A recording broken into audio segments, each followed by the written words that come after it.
Welcome, welcome.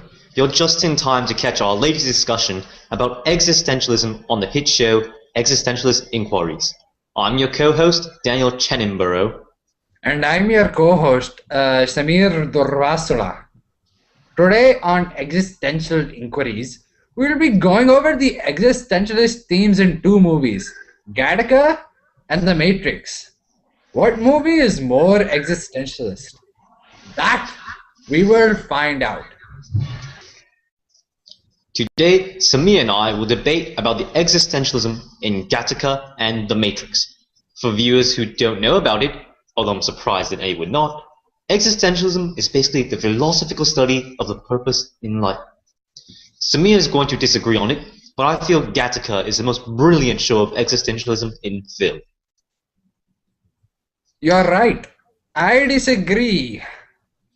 Why do you think Gattaca is so good?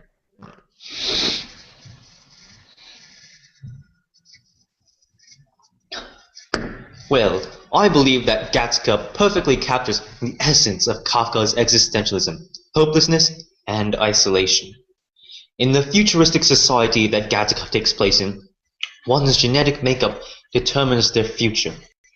The protagonist, Vincent Freeman, is born with a multitude of genetic disorders, including heart defects and myopia, causing him to have a life expectancy of only about 30 years. I'll never understand what possessed my mother to put her faith in God's hands rather than those of her local geneticist. 10 fingers, 10 toes, that's all that used to matter. Not now. Now, only seconds old, the exact time and cause of my death was already known.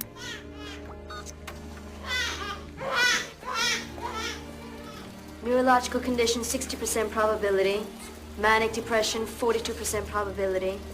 Attention deficit disorder, 89% probability. Heart disorder, 99% probability. Early fatal potential. Life expectancy, 30.2 years. As an invalid, Vincent is unable to pursue his dream of going into space. He is utterly hopeless in the beginning of the film.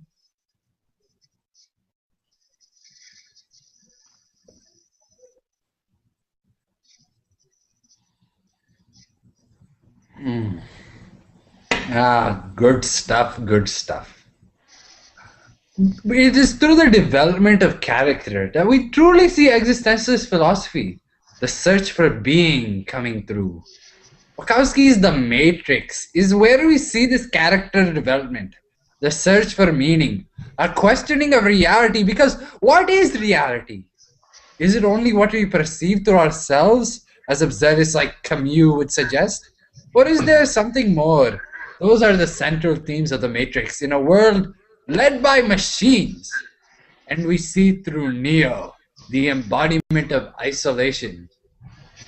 In the beginning of the movie, we see him in a room. And the only thing there, the only social life that he has is a computer.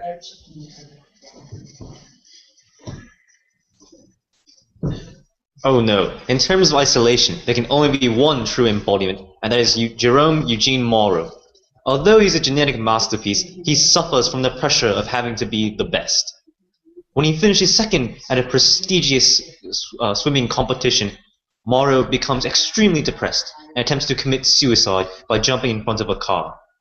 His plan fails, however, he loses his legs in the process. Shamed and crippled, he lives a life of isolation until he's eventually approached by Vincent.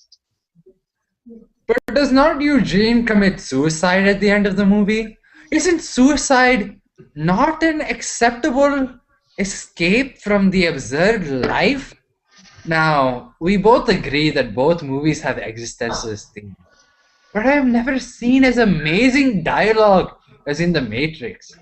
Look at this scene where Morpheus first meets Neo. The description of the Matrix, the choices to given to Neo, no doubt embody the search for meaning, the missing reality, the desire for free will that is inherent in existential philosophy. I imagine that right now you're feeling a bit like Alice. Tumbling down the rabbit hole? You could say that. I can see it in your eyes. You have the look of a man who accepts what he sees because he is expecting to wake up. Ironically, this is not far from the truth. Do you believe in fate, Neo? No, Why not? because I don't like the idea that I'm not in control of my life. I love that Alice down the rabbit hole analogy. Let me tell you why you're here. You're here because you know something. What you know you can't explain, but you feel it. You felt it your entire life, that there's something wrong with the world. You don't know what it is, but it's there, like a splinter in your mind, driving you mad. It is this feeling that has brought you to me. Do you know what I'm talking about? The Matrix. Do you want to know what it is? The Matrix is everywhere. It is all around us. Even now, in this very room. You can see it when you look out your window or when you turn on your television. You can feel it when you go to work, when you go to church, when you pay your taxes. It is the world that has been pulled over your eyes to blind you from the truth. Unfortunately, no one can be told what the Matrix is. You have to see it for yourself.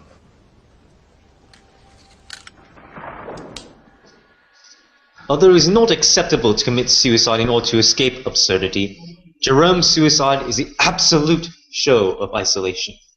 With Vincent in space, Morrow has lost his identity and his only friend. It's a beautiful scene is created where from his isolation, he finally understands himself and is able to finish what he started years ago.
This is undoubtedly why Gattaca is the ideal existential movie.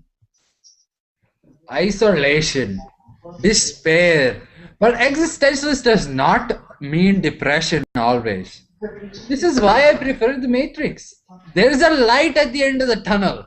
Neo makes the connection that he makes his own meaning, that he does not have to search for it. Existentialism and Camus' absurdism can be a freedom from all this suffering, this searching, this from everything. It is that freedom that Neo describes in his final speech. It might be one of the great existential speeches in theater or film since. To be or not to be, that is the question. I know you're out there. I can feel you now. I know that you're afraid. You're afraid of us. You're afraid of change. I don't know the future. I didn't come here to tell you how this is going to end. I came here to tell you how it's going to begin. I'm going to hang up this phone, And then I'm going to show these people what you don't want them to see. I'm going to show them a world without you. A world without rules and controls, without borders or boundaries. A world where anything is possible. Where we go from there is a choice I leave to you. I guess due to a lack of time, we'll have to agree to disagree on this one, Samir. But to all of our viewers, you must make your own decision. Both movies are amazing shows of existentialism, and both have won awards and accolades from all film critics. Viewers, we cannot decide what suits your philosophy better, but please watch these movies and decide for yourself. And that concludes today's Existential Inquiries. And catch us next week when we discuss the many film adaptations of Hamlet, the original existentialist.